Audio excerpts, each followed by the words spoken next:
why is there a Christian belief towards man and woman being the only union that is acceptable? Why is a belief set on abortion and X, Y, and Z scenarios? Bingo. Like, what? And once again, not me asking, but this is a big thing for through him. Mike.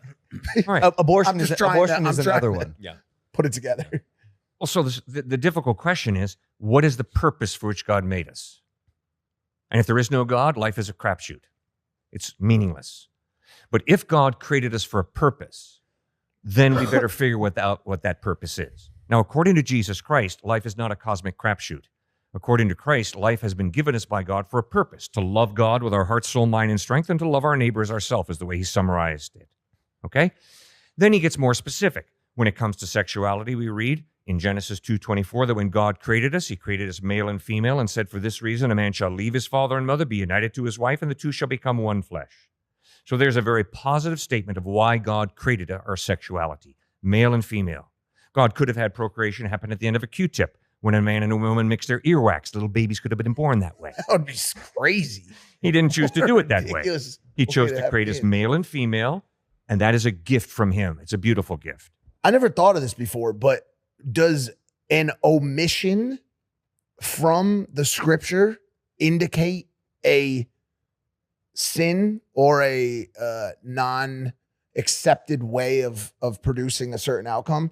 I.e., God presented to us Adam and Eve and said, man shall marry woman. But I'm sure you're going to give me passages, but was there anything in Genesis that said, but man shall not marry man or woman should not marry woman? Like, no.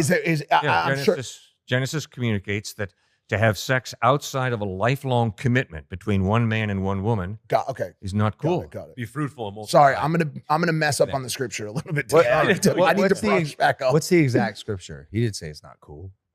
Well, no. You're exactly right. That's not in the Hebrew. What did he say? We're turning into Hebrew scholar here, man. Look at that.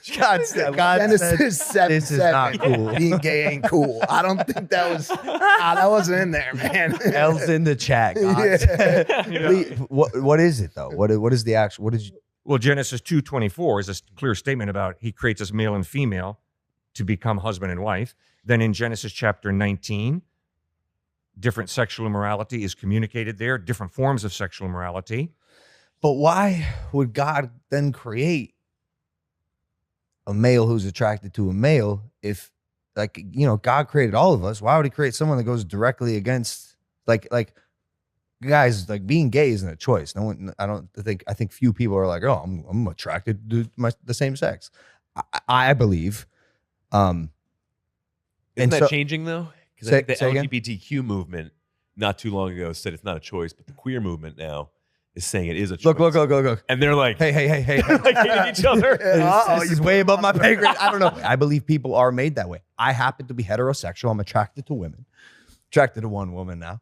I believe you're attracted to who you're attracted to. Granted, things are super fluid now, and people are making decisions based on their environment, what they see, whatever. But I would argue that if I think certain people are just attracted to who they are attracted to. So why would God create someone in his image who goes directly against his codex that he created?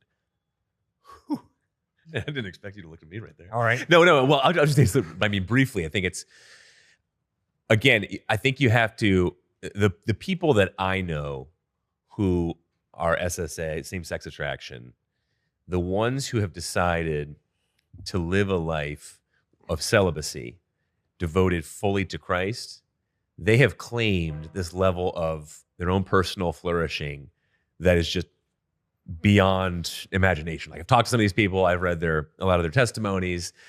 And so I don't think ultimately that it excuses the pain, because we know different scholars who are incredible New Testament scholars who, based off the experience of a close loved one becoming gay or being born gay, they have changed their very interpretation of Scripture. And so it's so hard once you just what you said. I totally agree in terms of how the experience plays into your own emotions. Because you feel just tragedy for this person who's actually, if you're going to tell them the Mike Pence conversion therapy is what you have to go through to get out of this homosexuality, that's tough. That's where I start to harbor resentment. But remember, the Bible talks well over 300 times about heterosexual sin and only 6 times about homosexual sin. And so Christians want to put homosexuality on this crazy pedestal, and I think it's just because they find a level of disgust in it, which is really sad. I mean, all sin there's a form level of disgust that they would say. Shame. But shame, exactly. But for us as heterosexuals, we got to look at it as we have way more sin to wrestle with in many ways. I don't want to make this like a whataboutism thing, you know? Right, like right. I'm asking specifically. He's going to go another direction. Ask like, him. And I know the direction he's going. All right. See, when you listen to yourself talk the way you did, I think there's a presupposition you've got, which is God created me the way I was born. And the Bible contradicts that. Meaning by that, I was not born with a desire to forgive. You hurt me bad enough, I'm coming after you. That's naturally what I do. So then I've got to ask myself the question, my desire to come after you and seek revenge, is that what God created me to do? Or did God create me to forgive? I was not born with a heterosexual drive to have sex with just one woman. I was born with a heterosexual drive to have sex with as many good-looking women as I could get into bed with me. This whole idea that God created me to be this way, no. I am born with something that Jesus in the Bible calls a readiness to sin factor. When I was a little kid playing in a sandbox with a buddy, I got ticked with a buddy. So ticked, I picked up a metal truck and slammed him over the head with it. Cops are still looking for you, by the way. Yeah, that's right. All right, it came very naturally. I never saw that behavior modeled from my environment. It was sort of an instinct.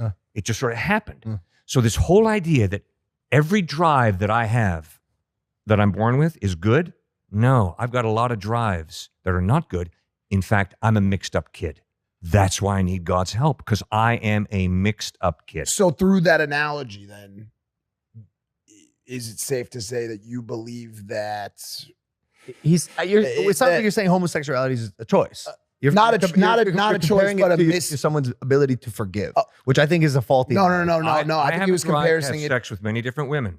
I don't have to. And the guy at the University of Arizona who said, I date. And I said, really? Why do you date? And he said, because I have a very high testosterone level. Okay, I didn't say, that? Yeah. That's a crazy thing to say. It is crazy. Wild I didn't say to him, no, you don't have a very high testosterone level. I don't know. I don't know the chemical makeup of his body. But what I do know is he still has a free will. He does not have to date. Right. I think it's a faulty analogy, Cliff. How? Because you're comparing that to like someone's intuition and who they're attracted to. You know, Yeah, I'm attracted to many women. Are you attracted to men? No, Why not? because that's the way I'm hardwired. That's Okay. my what chemicals. if someone is hardwired the exact opposite way by their God, and then not accepted by their God because God's book says we don't accept you because you're this way? First of all, God accepts all of us. He loves all of us. All right. So everybody is loved. Everybody has equal value and dignity. The whole idea that I am more valuable because I'm a heterosexual is a joke. It's false. I'm not valuable before God because I'm heterosexual. Right? God creates all human beings in his image, but we're all mixed up kids. We all have equal value. I'm not more valuable. Well, I'll tell you, I used to go to a prison every Monday night, and I used to go into protective custody and talk with a guy who kidnapped little boys, raped them, murdered them, and buried them. I'd leave the cell and go and play basketball with the inmates, and they would say, hey, Cliff, how do you even talk to such a piece of dirt? And I would say, I'm sorry, I disagree. He's not a piece of dirt. He's a human being created in the image of God. He has just as much value as I do, as you do. But he's messed up.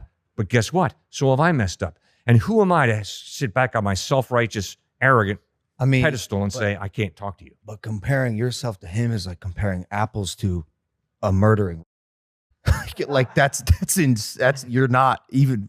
I get based on your theology that yes, you guys are equal value in the eyes of God, and yes, if he accepts Jesus, he's going to heaven.